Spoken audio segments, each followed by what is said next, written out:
Year 1962, the last time Indian football ever won an Asia Cup. When countries like Venezuela, struggling decades from hyperinflation,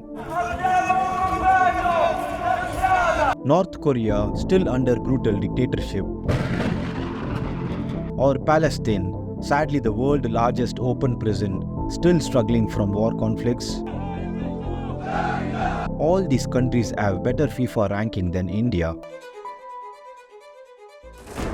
Times when India ranked number 1 in Asia during 1950s, winning all major titles under Syed Abdul Rahim leadership. How could it not win even a single game played in recent Asia Cup? Forget about winning, we could not even score one single goal in all the 3 games played. In a country where getting tickets to watch a cricket game is challenging, on the other side, the footballers are left pleading with people to come and support them. How is it that a country with 1.5 billion people is still struggling to find 11 talents capable of leading our nation to qualify for the FIFA World Cup? That's exactly what we are going to witness in today's video. Without wasting much time, let's get started.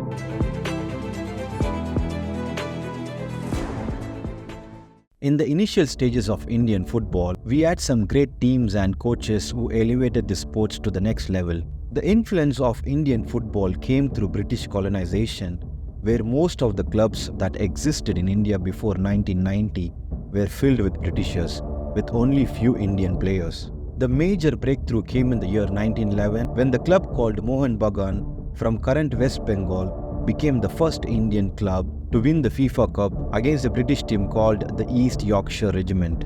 This win was an historic movement since India was still under British rule. This victory created a national sentiment and installed fear in British rulers, ensuring they did not form an Indian national football team for several years to prevent such unifying movements happening again all over India. After a lot of struggle, in 1937, the Indian Football Federation community was established. However, because people in India were more focused on celebrating local clubs rather than supporting the national team, it took several years for fans to start turning their attention towards national team. The turning point came in 1948 Olympics when India came close to defeat the mighty France but ended up losing 2-1.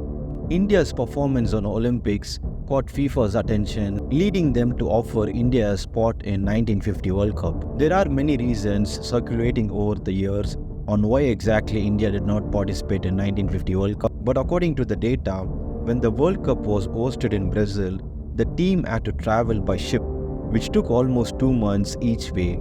The expenses required to attend the World Cup were also significant. All these factors led India to decide to skip World Cup and concentrate on the Olympics. The current Indian captain, Sunil Chhetri, has stated that the decision to not play in the 1950 World Cup had a massive negative impact on Indian football. Indian football's golden era was between from 1950 to 1962, largely attributed to one man called Syed Abdul Rahim, the head coach of national team.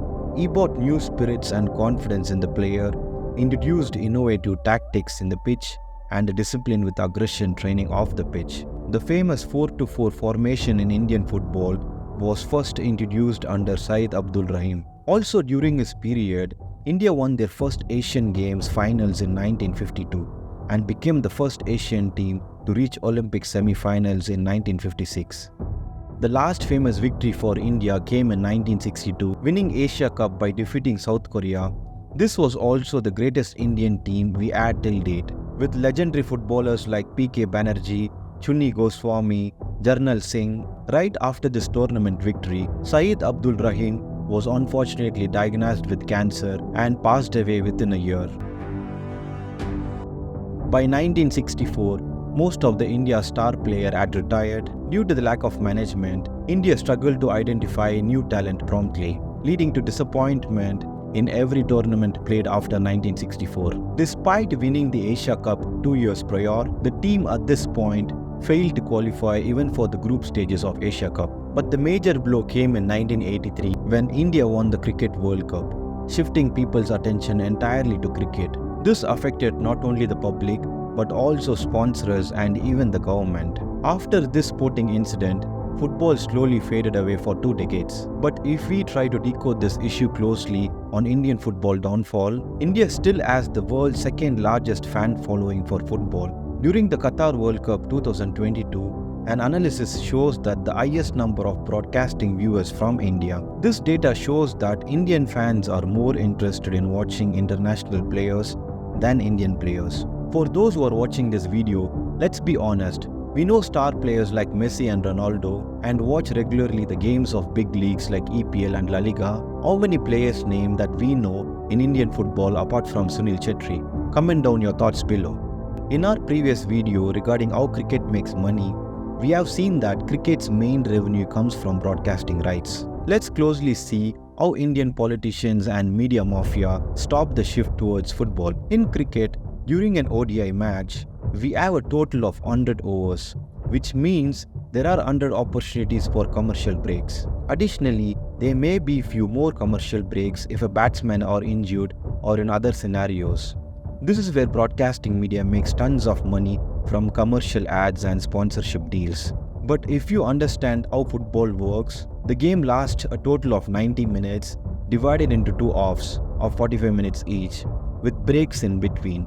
This means that there are opportunities for commercial ads before the game, during halftime and after the game. Every football fans knows that we always tune into the start of the game, and most fans take a break during halftime, reducing the chances of watching ads then, and after the game finishes, we usually move on. This case study clearly shows that cricket generates significant revenue in commercial ads than football. This is why politicians and billion-dollar media companies often prioritize cricket over sports, hindering the growth of football and other sports in India. If we are discussing the lack of football talent, then we are completely mistaken. There are genuinely tons of talents struggling every single day to somehow find a way to prove themselves. Additionally, there is a lack of infrastructure. There is a shortage of world-class training facilities and other amenities required for a professional footballers in India.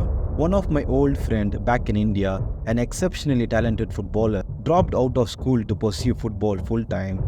He tried his hardest but failed miserably, because every time he had to climb the league ladder, he had to bribe money to the corrupt officials. This is just one single story out of millions who have lost their careers for the sport. Also, Indian states like Kerala, West Bengal and Goa have exceptionally talented players and passionate die-hard fans who eagerly awaits the day when football will be recognized as cricket.